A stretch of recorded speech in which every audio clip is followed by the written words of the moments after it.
छतरपुर संसदीय क्षेत्र में डॉक्टर पीडी शर्मा यहाँ के लगता है कोई बिजनेस कंपनी चला रहे हैं और हर जिले में उनके सीईओ बैठे हुए हैं जो पूरा कंपनी की वसूली कर रहे हैं। पन्ना में ब्रिजेंद्र सिंह जी उनकी पार्टनरशिप है, यहाँ भी उनकी पार्टनरशिप काम कर रही है मंत्री जी की। उसमें कितना पार्टनरशिप में किसका कितना है। पन्ना और चंदला क्षेत्र में केन के किनारे दसों जगह सैकड़ों स्थानों पर इस प्रकार का अवैध खनन हो रहा है और इस अवैध खनन को पूरा संरक्षण, मेरा आरोप है, खनिज मंत्री और यहाँ के संसद सदस्य डॉक्टर बीडी शर्मा का उसमें हिस्सा है, पार्टनरशिप है। ये मल्टी लेवल कॉरपोरेट कंपनी चल रही है इस लोकसभा क्षेत्र में और ये मेरा आरोप है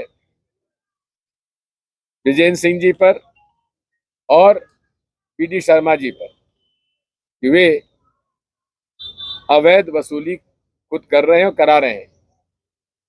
उनको तो लोक आयोग से उम्मीद थी कि खुलेआम जहां भ्रष्टाचार हो रहा है, अवैध खनन हो रहा है, उनके खिलाफ मुकदमा दायर करेंगे, लेकिन आज तक कोई कार्रवाई नहीं हुई।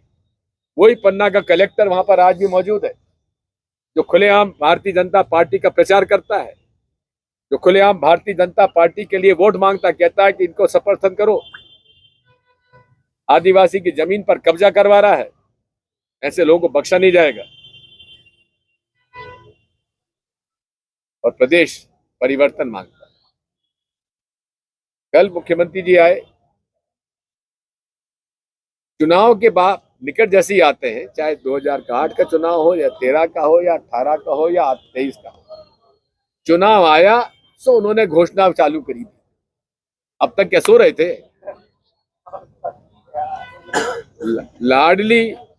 लाडली बहना योजना उनको अब याद आई बहनों की। अब तक क्या कर रहे थे? 2003 से भाजपा की सरकार है, लाडली बहनों की याद अब आई आपको और उसमें भीड़ आ नहीं रही। बसें की व्यवस्था है लेकिन लोग बाग बैठने के लिए तैयार नहीं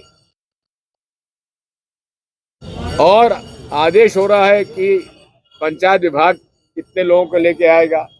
शिक्षा विभाग के मास्टरों को ये निर्देश गए हैं कि आप सब काम छोड़ के स्कूल बंद करके चले आइए। मीडिया कॉलेज में पढ़ते थे तो हमारे घर से उनके लिए खाना जाता था, कपड़े जाते थे, ये हालत थी उनकी। हमारे पिताजी जब उनका स्वर्गवास हुआ तो हमें तो 3 कमरों का घर देवास में छोड़ के गए और कुछ नहीं छोड़ के गए। लेकिन शिवराज सिंह चौहान के पास 9.5 करोड़ की संपत्ति कहां से आई?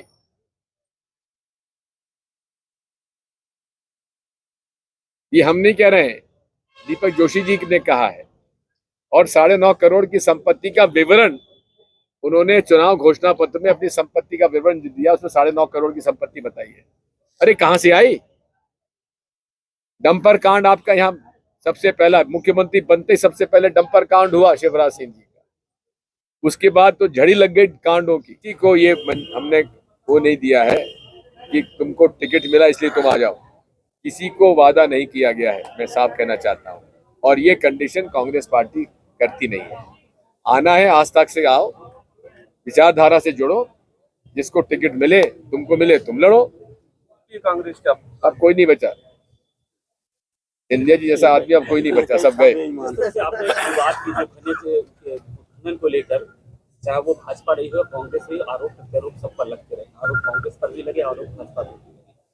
बात अगर की जाए तो करप्शन की, तो कांग्रेस जमीनी स्तर पर करप्शन को एक्सपोज क्यों नहीं कर पाई? आप हमें सहयोग करें ना।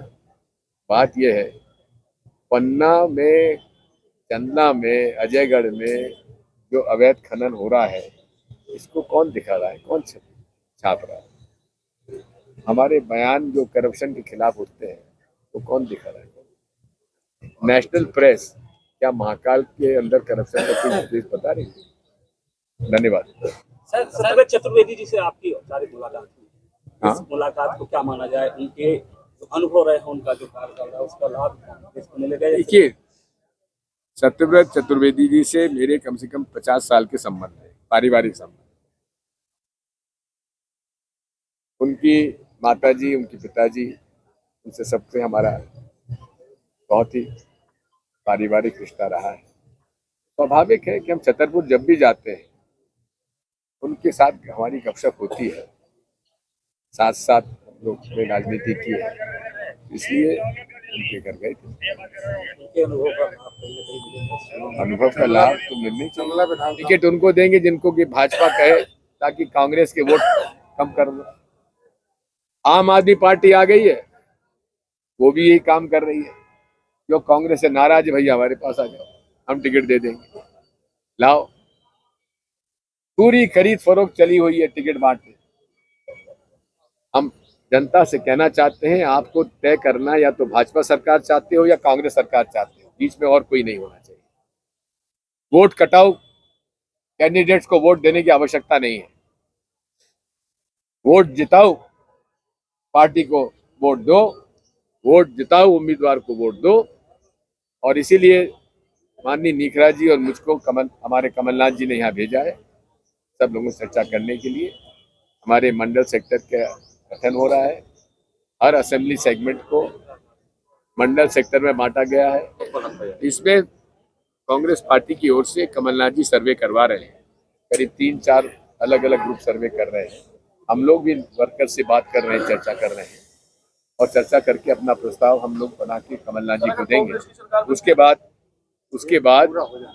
बाद जिसको भी टिकट देगा, मुझे पूरी उम्मीद है कि जो लोग हमसे टिकट मांग रहे हैं वो किसी चुनाव के उम्मीदवार नहीं बनेंगे, और पूरी ईमानदारी के साथ पार्टी से जुड़कर जिसको भी टिकट मिलेगा उसे जिताने का पूरा प्रयास करेंगे। लोकतंत्र में प्रक्रिया होती है, जिस पार्टी की सरकार को बहुमत होता है उसके विधायक दल की मीटिंग होती है, और विधायक उसके बाद अपना नेता चुनते हैं जो मुख्यमंत्री बनता है। 2018 में पूर्व सर्वसम्मति से कमलनाथ जी को मुख्यमंत्री बनाया गया था, और 15 महीने में भाजपा ने हमारे कुछ भ्रष्ट बेईमान विधायकों को खरीद कर सरकार हमारी गिरा दी। हमें तो उम्मीद नहीं थी कि सिंधिया जी इस प्रकार का धोखा कांग्रेस पार्टी को देंगे, लेकिन सरकार नहीं रही। तो अब उनका पहला हक तो कमलनाथ जी का बनता है कि वे मुख्यमंत्री बने। भारतीय जनता पार्टी के लिए सिंधिया जी ने क्या कहा था, जरा सुन लो। उन्होंने कहा था कि भारतीय जनता पार्टी के कार्यकर्ता आईएसआई पाकिस्तानी एजेंसी के लिए काम कर रहे हैं, और ये भाजपा जो है आईएसआई से मिली हुई है, भाजपा पार्टी आईएसआई से मिली हुई है। आरोप मैं नहीं लगा रहा हूं, ये ज्योतिराज सिंधिया जी ने लगाया है। अब वो खुद अपने बयानों से पलटकर उस पार्टी में जा रहे हैं जो कि उनके बकौल उनके पाकिस्तान के लिए जासूसी कर रही है। तो ये प्रश्न आपको पूछना चाहिए। दूसरा, उन्होंने कहा था कि ये शिवराज सिंह, इसके हाथ खूनों से रंगे हुए हैं और ये कभी नहीं धो पाएगा। पता नहीं कौन सा इन्होंने वॉशिंग पाउडर दे दिया, साबुन दे दिया शिवराज सिंह चौहान ने कि उनके हाथ भी धुल गए और हमारे सिंधिया जी का भी काम पूरा हो गया।